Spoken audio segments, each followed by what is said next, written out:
फिन खेब बर' सुबुंखौ बुयै बुयै जिउ खहा खालामदों। खोनायोब्ला नोंथांमोनाबो निस्सय दुखु मोनगोन आरो रागा जोंगोन आरो बेबो गुबुन जाथिया बे हाबाखौ मावदों।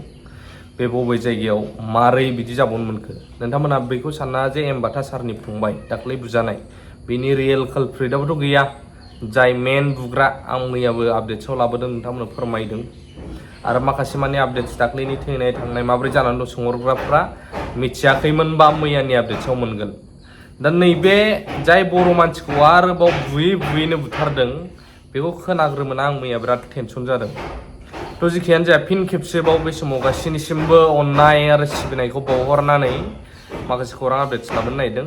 बेवहाय मैया मोननैसो कुइसन सोंहरदों दै सोरबा रिंखि मुसाहारिया सोंहरदों फैसा मोनो नामा ब्र' बिदि हमबा?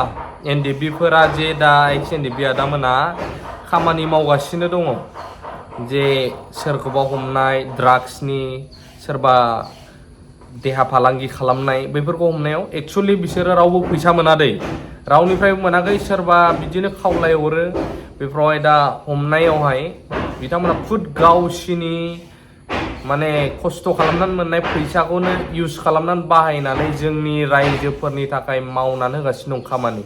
थ' बेखौ जोङो मिथिनानै लानाया गाहाम। रिंखि मुसाहारि आं भिडिअनि गेजेरजोंनो रिप्लाय होबाय। आरो जोंहा दिपेन बर' सार्च ना मासो आं मिथिला, कमेन्ट हरदों दिपेन बर'आ बड'लेण्ड इउनिभारसिटिनिबो भिडिअ लाबो। थ' बड'लेण्ड इउनिभारसिटिनि भिडिअआ आं मैयाबो एसे आपडेट्स होदों, नोंथांमोना मिथिखायो। प्रफेसार लाइस्राम लाड्डु सिंनि एगेन्स्टआवहाय एबसुआ स्ट्रंलि अल बड' स्टुडेन्ट इउनियना धरना होगासिनो दङ। मानो होनोब्ला बिथांनि थाखायनो जोंनि नायल' जाल' मोनसेल' बड'लेण्ड इउनिभारसिटिनि थासारिया बिराद गाज्रि जालांबाय होननानै आरो थाबैनो बिथांखौ एरेस्ट खालामनांगौ होननानै एबसुआ दाबि खालामदों। बे दाबिखौ लानानै एबसुआ मैयाहाय गुवाहाटि नोगोरमायावहाय 3 आवार्स 3 घन्टानि धरना हाबाफारि लानायखौ जों नुनो मोनदों। बेजों लोगोसे गोबाङा बे धरनाखौ एप्रिसिएट खालामदों, बाख्नायदों आरो बेबायदिनो खावलायबावदों गोबाङा जे जोंनि जोबजानाय सेन्ट्रेल जेलाव आरो डिआर नाब्लामोन आरो गुबुन गुबुन जेलाव जोबजानायफोरनि थाखायबो एबसु आरो बर' रायजो राजाफ्रा स्ट्रंलि धरना होनांगौबो खायफा बुंहरनायखौ आं नुनो मोनदों। जियानो जाया नोंथांमोना मैया फुटबलखौ नुदोंमोन, जोंहा बड'लेण्ड एफसि भार्सेस इण्डियान आर्मिमोन। दा बेवहाय जेननाय देरहानाया थाखाय जोंहा बड'लेण्ड एफसिया जेनबाय। दा मा नुखो जोङो, मा थासारि, सियारफोरखौ माबायदि गारहरदों, थुख्रा थुख्रि बायला जोब्बाय, माने गुबुंले थासारि, ओरैबायदि गुबुंले जाय मिडियायाव फैयोब्ला बड'लेण्डआव खेलाफोर माफोर जाबा बिदिसो नामा? सोरबा जेनबाय दाया सोरहा जाखो? सियारासो जाबाय। थ' सियाराथ' जानाङामोन दाया, जिरायग्राफ्रा माल बुस्थुफ्राथ' बिसोरथ' बुजिया, हां गैयै बुस्थुसो जाहैबाय। नाथाय बुख्रुब्लि आरो दुखु गोनांसिन बाथ्राया जाहैबावबाय प्रमद बर' सारमोननि पस्टाराव जे नै बिदि गोबोरखि फुननानै गारबोदों मेगनाव। साबधान जा, बोरैबा मिथिनांगौबा हमजायोब्ला दालि ओंख्रि जानांगोनबो। जोंनि बिटिआरनि चिफ जाय बिथांमोनखौ बिदि खालामनाया बोरैबा हमजानांगौबा दालि ओंख्रि जानांगोन। आरो फिन खेबसेबाव नैबेखौबो खावलायनो गोसो जायो, जायफ्रा मोजां एजुकेसन सिस्टेमनि नागिरबाय थादों क्लास 11निफ्राय लानानै डिग्री लेभेलसिम, आङो एक्स स्टुडेन्ट हिसाबै फोरमायनो गोसो जायो। अक्जिलियाम जुनियर कलेजाव एबारनिफ्राय मोनथाम स्ट्रिमजों जासिगोन। उदालगुरि जिल्लानि सिङाव थानाय अक्जिलियाम जुनियर कलेज हरपुराव बे जाहैबाय आर्ट्स, साइन्स, कमार्स मोनथामबो स्ट्रिमखौ जोङो मोननो हासिगोन एबारनिफ्राय। जों बे कलेजावहाय 3rd बेचमोन, जोङो 3थि बोसोरनि खुलिजेननायनिफ्राय जोङो बेवहाय फरायनानै गोबां माखासे बुस्थुखौ सोलोंबोनो मोन्दों। बे कलेजाव ओरैबायदि स्ट्रिक्टआ बिराद मोजां आरो जोंनि जेब्ला जों थानाय समावहाय सप्तायै उइकलि टेस्ट जायोमोन मोनफ्रोमबो पेपारनि। टिचारफ्रा बेखौ माने सिमिलारलि रटेसन टाइप माने बेखौ मेनेज खालामलांबाय थाखानांगौमोन आरो उइकलि टेस्ट। सोरबाफोर बे आनजादाव सप्तायै सप्ता आनजादावबो फेल जायोब्ला पेरेन्टस लेंहर, उफाय गैया। स्टुडेन्टफ्रा पेरेन्टस लेंहरबाय थानांनो बानानै फरायनांगौ बायद' जायो बेवहाय।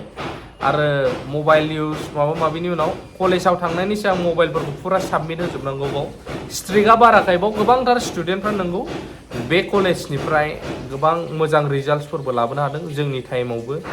थ' बिनि थाखायनो आं सोरबाफोर बेलेगनियाबो गार्लस हस्टेल दं बिराद गिदिर दोनहैनो गोसोबा फेसिलिटिसफ्रा नोंथांमोना निउस 24 बड'लेण्डआवबो नायनो हागोन। बिथांमोना देखायदों थांनानै जोंनि बे कलेजखौहाय देखायहैदों।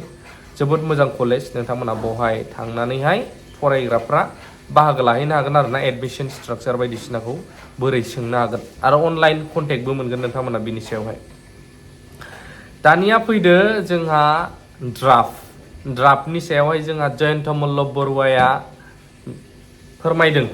MLA आ उखिल गगৈ बुंखांनायनि उनावहाय बिथाङा फोरमायनाय बायदिब्ला जे ड्राफ्टआ जाय फाइनाल ड्राफ्ट जाबाय जोंहा लकसभानिया, जायनि मथे इलेक्शना जानो थांगोन। दा बेखौ बुंदों बिथांमोना सुप्रिम कर्टआव सोरबाफोर दर सहैनो गोसोबा हागोन। सुप्रिम कर्टआ बयनिबो थाखाय खुला, नाथाय प्रेसिडेन्टआनो सिल होखाबाय, प्रेसिडेन्टआनो बिदि होननानै बिथाङा फोरमायदों। दा बिनि गेजेरजों ड्राफ्ट माबा माबि इलेक्शन बेफोरनि सायाव भिडिअ लाबोबाय थानाङालै, लाब गैया गोबाङा बुंदों। नाथाय नोंथांमोना मिथिगौना बिनि थ्रुयैनो जोंनि ट्राइबेलफ्रा बर'फ्रा गोबां खहा जानो थांगासिनो दं। जाय समावहाय मोनसे समाव बर'फ्रा देरहाहैगोननि चान्सआनो गैया, बर'फोरनिफ्राय जे लिडार फैगोन बे चान्सआनो गैया। बिनि थाखाय साननो गोनां फैबाय दिनैनि दिनाव जों मा जाहैगोन, मा खालामजानो हागौ जोङो। दा बिनि उनावहाय मोनसे गोनांथार खौरांबाव गरेस्वर आरो तामुलपुर बेन्दोंनि जाय पुलिस थानानि बिजिरसालि बेखौहाय बोखारनानै जोंहा रङिया, कामरुपनि रङियायाव लांनाय जाबाय, सरजाबहैनाय जाबाय। दा बे हाइकर्टनिफ्राय अर्डार फैनाय बायदि। दा बेखौ लानानै बाक्सा जिल्लानि माखासे सुबुंफोरा खुद्रिसारदों होननानै जों खौरां मोननो हादों। बिनिफ्राय दानिया फैदो गुबै खौराङावहाय जोंहा बिन'द मुंनि सासे सुबुंखौ सिखाव साजायनानै आरोबाव बर' सुबुंखौ, बे जाहैबाय तामुलपुर थिनिफुख्रियाव मा मुंनि मानसिया बुथारदों। सिखाव सन्देहआवहाय बलाय दास, सासे दास मानसिया जोंनि बर'खौ बुयै बुयै बुथारनो हानाया बे बेसेबां मोजां जाखो नोंथांमोनानो कमेन्ट होलाय। बेफोरनि सायाव मा आयेन लाफिननाया मोजां। दाख्लैनाबोथ' एमबाथा सारनि फंबायखौ बुग्राखौहाय गैयानो, मेन कालप्रिटखौथ' मोनासैनो, दाबो मोनाखै। उइदिन दा 24 आवार्स हमनो होदोंमोन पुलिसखौहाय। दा नै आरो फिनबाव बे बलाय दास मुंनि सुबुङा बे बिन'द मुंनि बर' सुबुंखौहाय सिखाव साजायनानै बुयै बुयै फोथैबावबाय। अब्ला बेसे दुखु गोनां, बर'फ्रा मा जानो थांमारगासिनो दङ। जों गोबांनि खुगानिफ्राय खोनायो जोंनि गेजेराव सान्थि फैबाय, पिस, जोंनि BTR एरिया, BTC एरियाया बिदि जेबो गैला, थैलायनाय गैला। माथो बारानिफ्राय बारासो खोनागासिनो दङ जोङो, नंगौना नङा? गोबांनि सोंलु, बेयो आंनिल' सोंलु नङा, गोबाङा सोंहरो आंनाव। थ' बेनि सायाव नोंथांमोना मा बुंनो सानो अननानै कमेन्ट होनो हागोन। सासेनि कमेन्टखौ रिप्लाइ होलायनो हागोन। बे समाव थेंक इउ भेरि माच फर वाचिं, लाभ इउ अल। गोबां दावराव ओरै रिपेयारिं जागासिनो दं न'फोर।